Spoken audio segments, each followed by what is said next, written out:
I'll be doing a few cases here, so this will be really simple, as I said before, and for some of you who have not seen those, maybe a little complex, but we will try to make the diagnosis together. So I'm Dhiraj. For those of who do not know me, I'm from Medical University of South Carolina. I practice cardiothoracic imaging. So this is the first case. The patient had a positive bubble study on echocardiography. So 57-year-old female presented with embolic right foot ischemia. Transthoracic echocardiography with bubble study was suggestive of an intracardiac shunt. So the concern here is an intracardiac shunt, and they ordered a CT scan. So I have a few images from the CT scan here. So ignore the ventricular measurement. So I can stop and play it slowly if that helps. So start from here.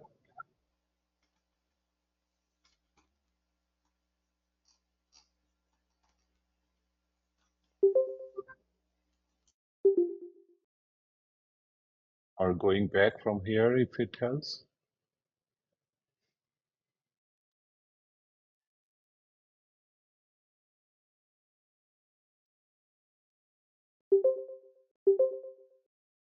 So I heard last time Luba was presenting, a lot of people were chiming in. So anybody wants to take this case or give a diagnosis?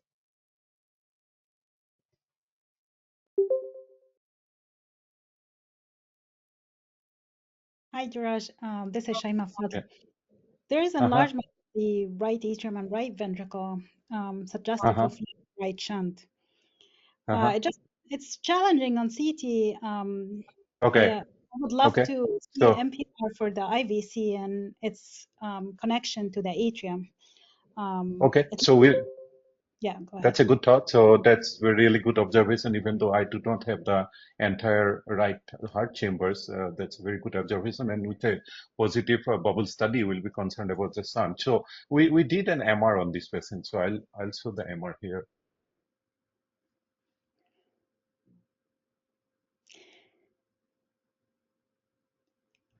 So there is the IVC is communicating well with the right atrium, which is good. There is a defect in the along the interatrial septum on this short axis view through the atria. Yeah. Just I'm trying to So make up my mind, is it through the interatrial uh, septum or is it that IVC is overriding both atria? But yeah. uh, So what I'm trying to show here is the IVC overriding both atrium. yes, I think that's it. Mhm. It's a good case. Yep. So the diagnosis will be like if it's for a board, it will be an ASD, and if we have to type the ASD, what kind of ASD this will be? So I would think of inferior sinus venosus defect. Inferior sinus venosus defect. Yep. So this is an ASD, and sinus venosus defects are where the superior vena cava or inferior vena cava joins with the atrium. It's like if it is not draining into one, as you said, and drains to both, then you call it sinus venosus ASD. That is the location of fetal sinus venosus. And this same patient had this finding. So this is the common association with sinus venosus. Yeah, it's a little hard here to see. Yes, but Uh, it's really nice. uh-huh, There's a uh-huh, pulmonary vein coming from the posterior segment of the right uh-huh, upper yeah, lobe, and it is like overlapping with the azygos vein insertion. uh-huh. I think it's a partial anomalous pulmonary venous return. Yeah, But yeah. So you're right. So it's very interesting in this particular case that we had the inferior sinus venous CSD and upper lobe partial anomalous venous return.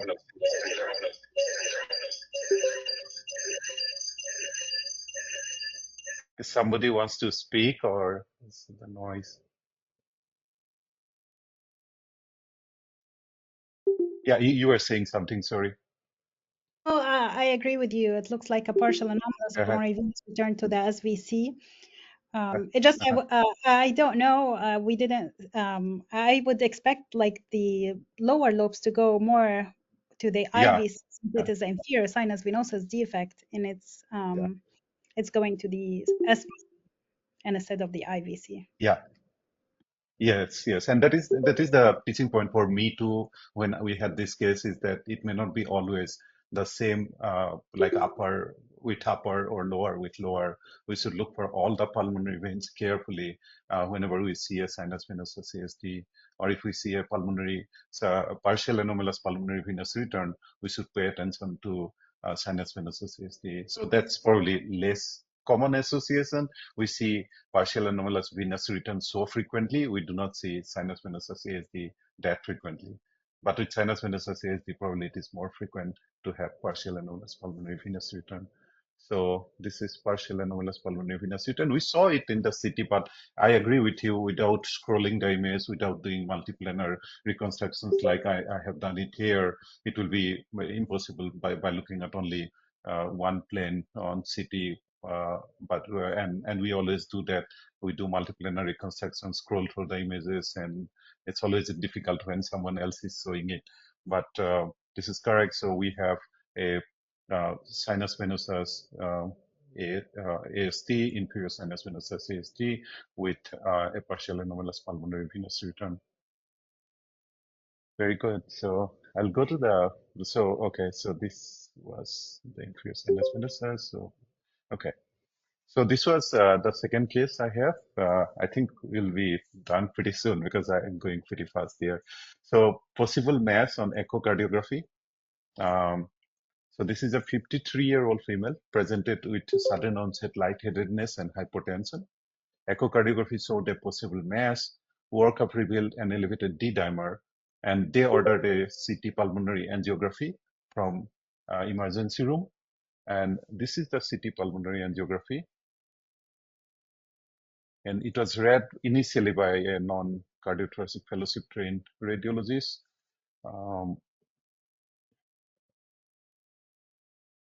And we'll scroll through the images quickly.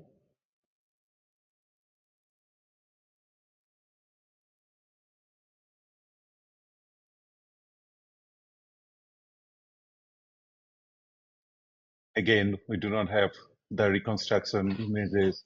We have only the axial images here.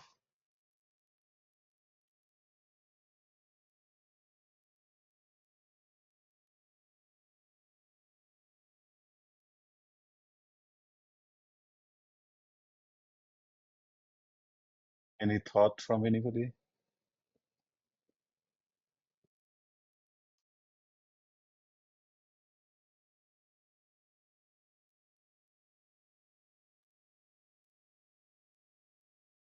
First of all, do you see a mass or not?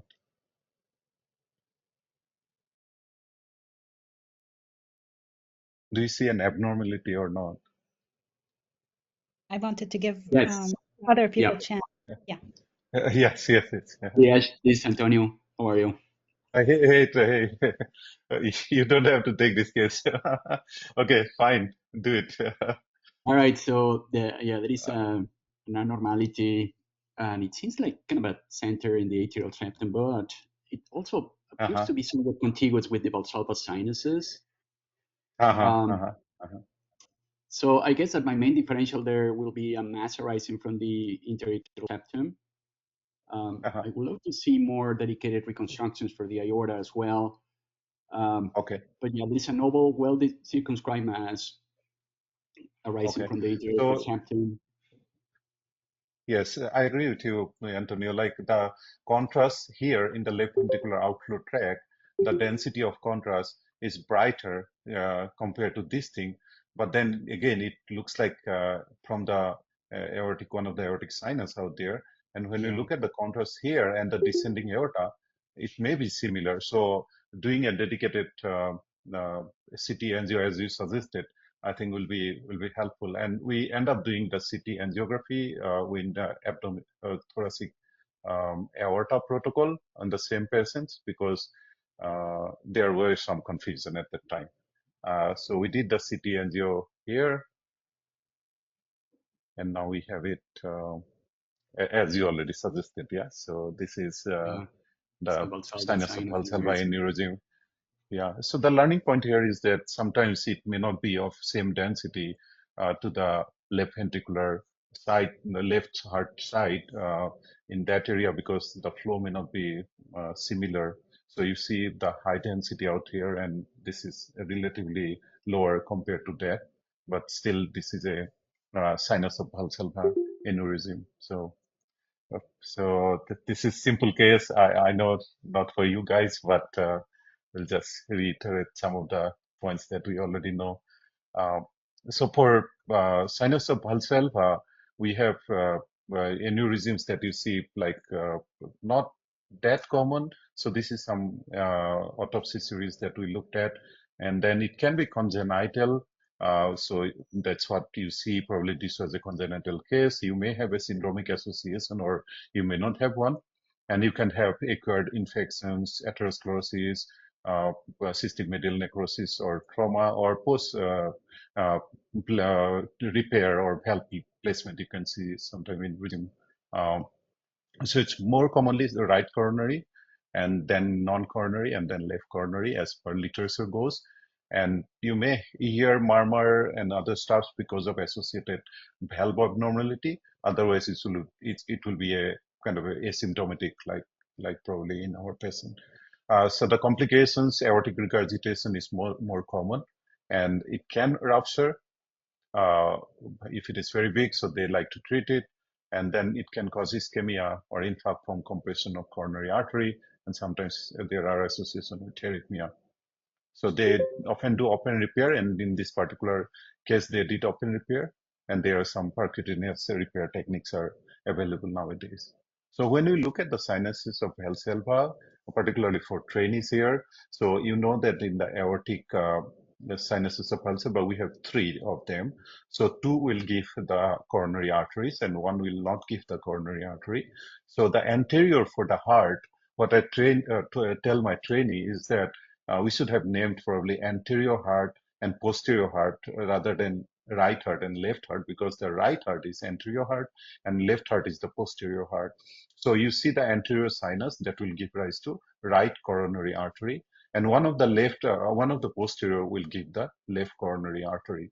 So the sinus that touches the interarterial septum, that gives rise to that is the non-coronary sinus. So in any projection, you are given an image, you can always look at the atria, so right and left atria, and the interarterial septum that touches the sinus of Valsalva is the non-coronary sinus. So in our case, this is a non-coronary sinus aneurysm. So a few companion cases here. So it is not moving. I don't know why it is not moving. It was moving before. Anyways, so I'm moving it here. So this is a CT angio, retrospectively gated. So you can see the aortic valve is densely calcified and there is incomplete opening. So this is severe aortic stenosis.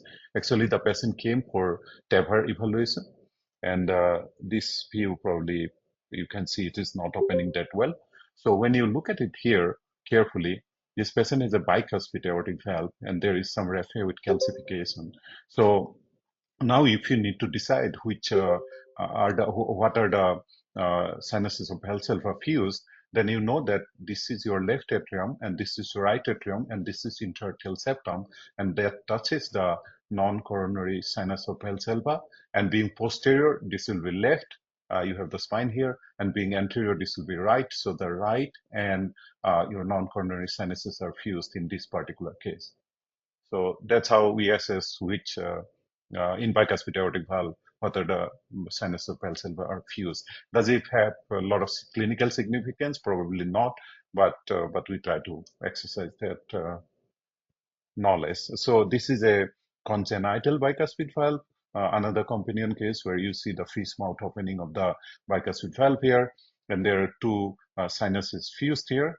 And this is a different projection compared to the prior one. So to look for the right atrium, you can look at the IVC here. So this is the right atrium. So this will have to be left atrium. So this is interarterial septum. So it touches the non-coronary sinus of Valsalva. So in this particular case, the right and left coronary sinuses are sinus of Valsalva are fused. Okay. Okay. So if there is no question, I'll go to the next. So this is a young male with some changes on electrocardiogram. Um, so what will be the answer here? And this is a common mistake, or I'd say confusion I see among a lot of non-cardiothoracic trained radiologists.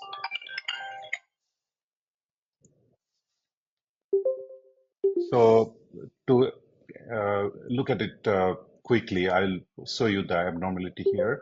So we have the aortic root here. So we have right coronary arising from the anterior sinus of Valsalva, and the left coronary also arises there and goes like that, and goes like that, and goes like that. So what do you think? If nobody wants to say, that's fine. So I'll go to the next one. But just think what you would have said, this abnormality. So is it going between aorta and pulmonary artery or not? Yeah. So that's the main um, concept that we need to learn. Okay. So anybody? Yeah. Hey, Raj, it's Jonathan Yeah. Reynolds. Hey, So, hey, Johnson. Yeah. hi. Yeah, so it looks like the left, I'm guessing it's the main, is coming off from the Uh-huh. right sinus anteriorly and maybe going transeptal. Yes, yes, yes. So that is So what I wanted benign. to highlight. Yeah, Yeah. so that is what I wanted to highlight. I still see reports where people are concerned that it is coursing between aorta and pulmonary artery. So thank you for saying that, and you nicely explained it. So this is the benign variant. So when we look at the coronary variant, so we can have a pre-pulmonic, so anterior to the RV outflow, and then we have the interarterial. Many people say it malignant, or if you do not want to use it, you can use it interarterial. And then, as you say, Jonathan, like this is along the crista supraventricularis or transeptal, and then one is behind the aorta. So only the interarterial is something that we often get concerned about, and that is also for left. For right, nowadays they may not do surgery depending on whether you have some ischemia or not, or the age of the patient. So here are the examples. So this is the pre-pulmonic.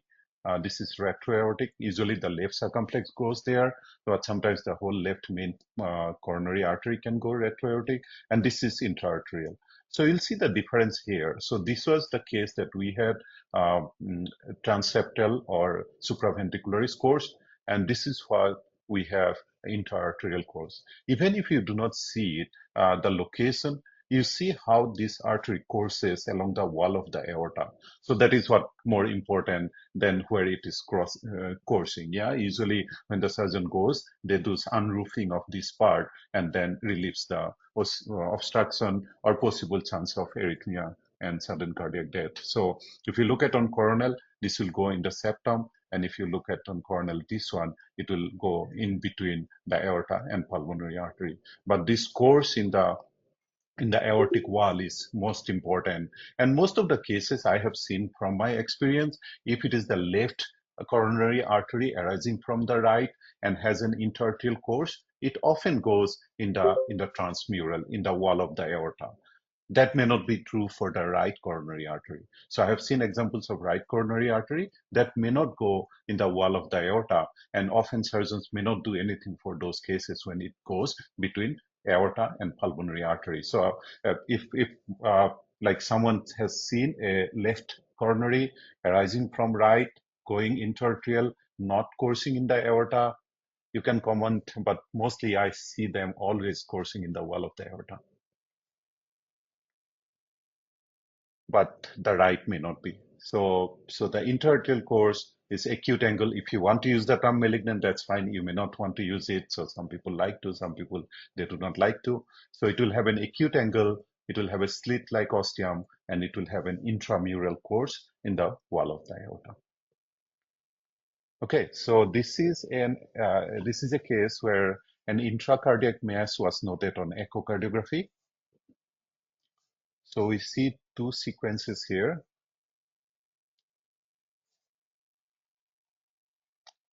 So one is a standard SSFP and the another one is perfusion image.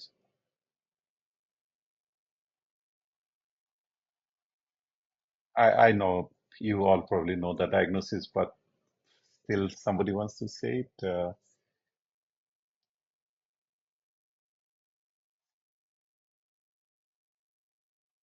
Okay, that's fine. So I think you all probably know it. Yeah. Whenever we have cardiac mass evaluation, we try to look for the location and then we try to look for the characteristics. So we had a really nice presentation once from Prachi Agarwal at NASCI on cardiac masses, and that was so wonderful. Like all the points she discussed about, and we often use those to make our diagnosis. So mainly it's the location where you have the cardiac mass is make gives you the diagnosis. So for us imagers, the main idea is to differentiate whether it is a clot or soft tissue. Yeah. So most of the time, is it soft tissue? Then you can make the diagnosis where it is localized, or is it clot? So if we look at this lesion here, we see it is in the left atrium. It has some frond-like appearance and it's about to go through the mitral valve. And then the stalk here near the fossa ovalis is very small compared to the bulk of the mass lesion. So if you look at here, so what will be the diagnosis? So left atrial lesion, so most of the time it will be a myxoma. A clot like that big with a narrow attachment will be very less likely. So what we have here, so we have a left atrial lesion which has frond-like appearance and which has small pedicle. And so if you put all together, this is a myxoma. So I have a companion case here that also similar. So you have a lesion in the left atrium, which is a narrow pedicle. And the perfusion characteristic, I find it so hard to evaluate for these lesions because they are moving. So you do not know how much it is enhancing, like how much it is perfusing because it goes out in and out of plane.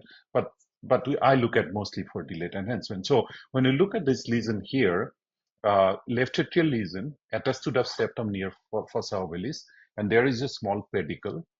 So we make a diagnosis of myxoma here. But when you look at the other sequences, so we have the long TI here. So for the trainees who do not know long TI, so whenever you use a time of inversion in MRI, you are nulling something. Okay, so you have short toe inversion recovery, you are nulling fat. So in your inversion time will help null a signal from a particular type of proton. So when you are using long TI around 600 or 700 millisecond, you are nulling signal from clot or calcification. Okay, so if you look at it here, this is the long TI that we use nowadays routinely, and then you have the delayed enhancement sequence here. May not be in the same plane. Okay, so these are different planes. So and the long TI, if it is not enhancing or dark, so if it is dark on long TI and it is not enhancing, that is it is clot. And if it is not dark on long TI and it is enhancing, that is it is myxoma. So we have two parts here on the same lesion. So myxomas are often associated with clots. So in this particular case, we saw a small myxoma with some associated clot, which is almost similar size to the myxoma itself. And that is what they found, a myxoma with some associated clot. So your job doesn't end at the diagnosis of myxoma. You will have to look at carefully your long TI and delayed enhancement to see if there is any associated clot. And on the other way, when you see a clot, you need to be very careful to look for any area of enhancement to make a diagnosis of a small myxoma with a very large clot. Okay, so this person also had these findings on the MR, so some subendocardial multiple areas of delayed enhancement. We thought it may be embolic infarct from the myxoma. Who knows? Yeah. So, but that is what we thought, and that is what we said in our report. Any question about this case or any other cases I've shown till now?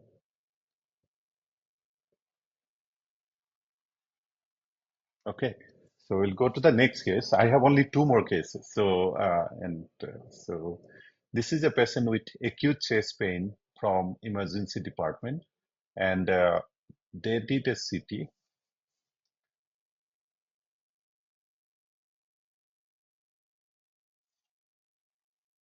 So I can scroll through the image again. So anybody wants to say something about this case? We have a lot of time now.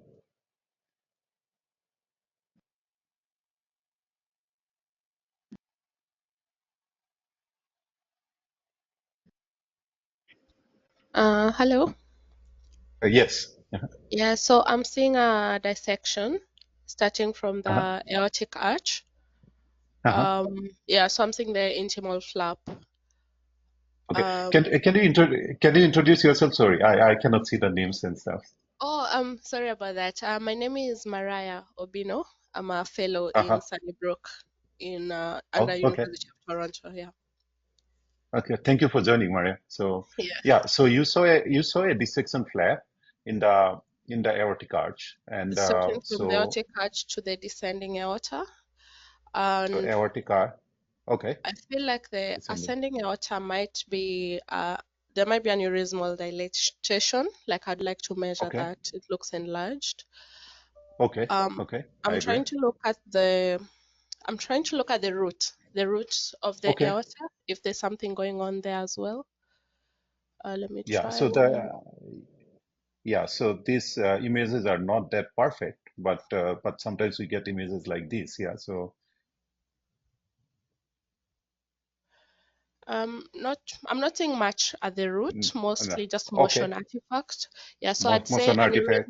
aneurysmal dilatation of the ascending aorta and a dissection starting from the aortic arch to the descending thoracic Okay. aorta. So okay, so there was some abnormality. We did a correctly gated study follow-up in the root, but for now, for the discussion, we'll consider this to be normal. So just the main important thing that we'd like to discuss, considering that suppose aortic root and ascending aorta is normal. So if you get a CT from the ED at this point, what do you suggest to the tech? What is your protocol for for the, the for the aortic dissection? So usually in our place, and I know a few other places, so whenever you have a dissection and our trainee is checking the dissection, they will like to see the lower extent of the dissection. Okay, so if you see dissection at the end of your slice, then you would like to have CT, abdomen, and pelvis also, so that you know where the dissection ends. It may be different in different institute, but many institute that is the protocol where you like to see the lower extent of the dissection. So coming back to the dissection itself now, so you know that in US we use type A, type B, and you also have the other classification system. So if you use type A or type B, are you familiar with that? And if you are, Yes, then yes. what will be the dissection type here? Um, so we give Stanford B Hmm. from the so Okay. that would usually be from the subclavian, left subclavian. But Okay. I'd still give this a Stanford B because it's not involving the ascending aorta or the root. Yeah. So, and that is what we understood, and that is what we all learned, that there is still some confusion how you characterize the aortic arch dissection, because aortic arch dissection, some people say that no, we type it as A, but there is a nice publication in radiology about aortic arch dissection, how to name it. So most of the time, those three people, they go for medical management or non-surgical management. So you probably will label them as type B if it is isolated aortic arch or you have aortic arch and descending thoracic aortic dissection. But in this case, that is the teaching point in this case. So we'll come back to that and we'll have this question here. So, and you do not have the diagnosis of dissection here.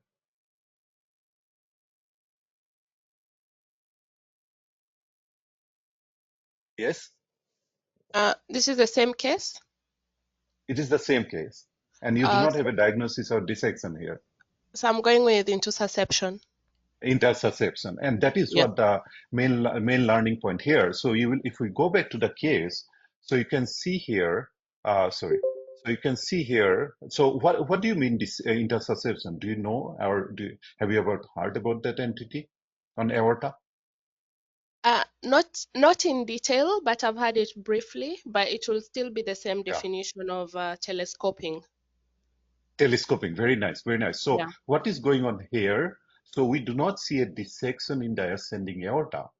Why? Because the ascending aorta whole circumference is dissected. So you have blood dissecting through the media, and usually you will see a dissection like that because the whole circumference is not dissected. Yeah. So if you look at the descending thoracic aortic dissection here, if this is your false lumen, then the blood is dissecting in the false lumen in the media, and you have a part of intima media here and part of media adventitia out there, and then that part is not dissected. So this aortic wall is not dissected. So what is going on here is the entire ascending aortic wall is dissected, and that is now telescoping into the dissection in the aortic arch. So this is worse than your regular type A dissection. So this is a type A because it involves the aortic aorta, but we do not see it because the entire circumference of the ascending aorta is dissected, and that goes into the dissection of the aortic arch. Oh, Got it? wow. Okay. So Yeah. Wow. this has very Yeah. severe significance. Yeah. So that's what I wanted to highlight here. I have seen at least 4 cases in my last 11 years of practicing cardiothoracic radiology, and I think many a times people will call it not so severe.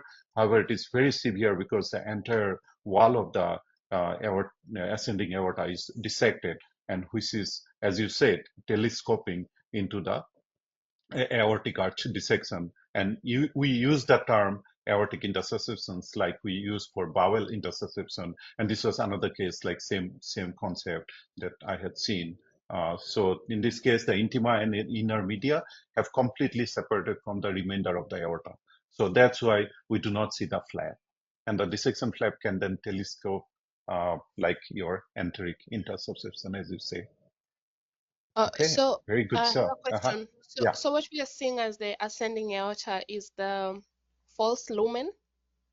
Yes, it is a false lumen.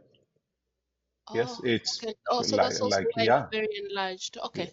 Okay. yeah. So this is the false lumen, and if you look at carefully, like I agree, you are not doing that case by yourself. Like when you look at it by yourself, you do windowing and stuff. There is more than aortic kind of valve grasp here, leaflet here. So there is one line which is not aortic valve leaflet, but that suggests that there is some residual dissection flap in the aortic root. But that I'll not say that you will diagnose it from these images. You will have to kind of reformat and you scroll the images by yourself. But what we see normal here is not normal. So that is kind of whole aorta is circumferentially dissected. Here it is not circumferentially dissected, so it stops here. So that's why we see the flap. And when it's circumferentially dissected, then it goes out and hangs telescopes out there in the other dissection flap of the aortic arch. Good job. Yeah. So that's very significant. Yeah. So I have the last case here, and shortness of breath. So this patient, I'll just try to highlight a few things because it's not possible sometimes to make the diagnosis. So I'll pay attention to the lateral X-ray. And the lateral X-ray, we have pleural effusion. So that's not our area. So that's more thoracic. So we are doing cardiac. Do you see, like we always, whenever we look at a lateral X-ray, we look at certain areas, yeah? So we look at the retrosternal, retrotracheal, retrocardia, and then we look over the spine, try to see if it is increased in density. We follow the trachea, we follow the esophagus if it is air-filled. Do you see any abnormality on this?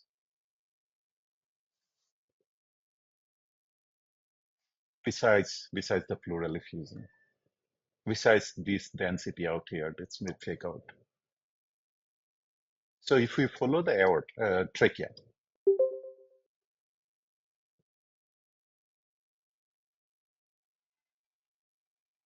I'll just let you guys look at it.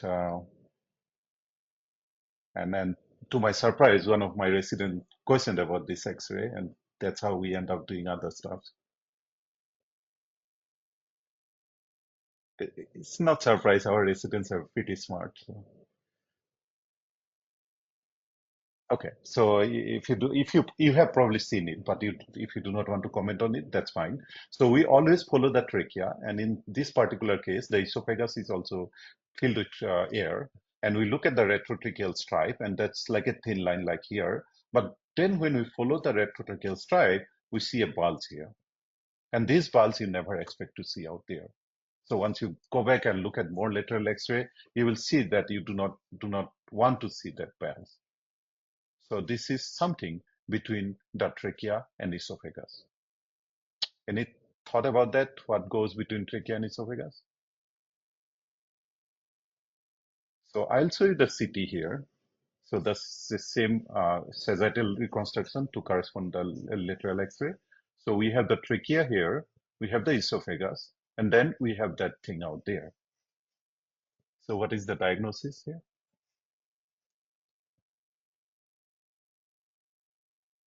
We have little time, so I'll use the time here.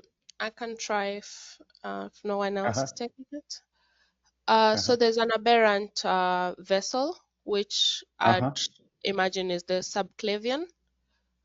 The common one is the right subclavian artery. So there's an aberrant vessel with a retrotracheal course. Yeah, so if I tell you here, it is coursing between the trachea and esophagus, the diagnosis may not be an aberrant subclavian artery, because your aberrant subclavian artery or double aortic arch, all those goes behind the esophagus. And that is why you get esophageal compression, you get dysphagia lysuria and stuff like that. Yeah. So there is only one vessel that goes between trachea and esophagus. And if you do not know it, that's fine. So, and we'll look at it. Okay. So it would so be now would it a pulmonary, right? Oh, yes. there, you've already shown it. Okay. Yeah. No, that's fine. So if yes, our idea here is to just learn it. Yeah. So once we know it, then we'll never forget it. So this is the left pulmonary artery, which arises from the right. And this is the only arterial abnormality or only vascular abnormality that courses between the trachea and esophagus. Okay. And that's what you see. And sometimes you can diagnose it on X-rays, like my resident did on that particular X-ray. And this can be asymptomatic and can present in most of the time they present in early life, but in this particular case patient was asymptomatic because of this, and it was incidentally diagnosed. Thank you for taking the case. So it's also called as pulmonary sling, where the left pulmonary artery arises from the right pulmonary artery between trachea and the esophagus, and usually diagnosed in infancy due to airway compression. But in this particular case, the patient came in adult life and incidentally presented. And often they have a complete cartilage ring in the trachea, and then people call it a ring and sling complex. So trachea, has cartilage ring anteriorly and laterally, and posterior part of the trachea normally is membranous. But in these cases, the trachea can have complete cartilage ring, and in those cases, you can call it ring and sling complex. I think that's all I have. So unless someone else wants to show a case, we have 15 minutes left. Did I go too fast? I don't know.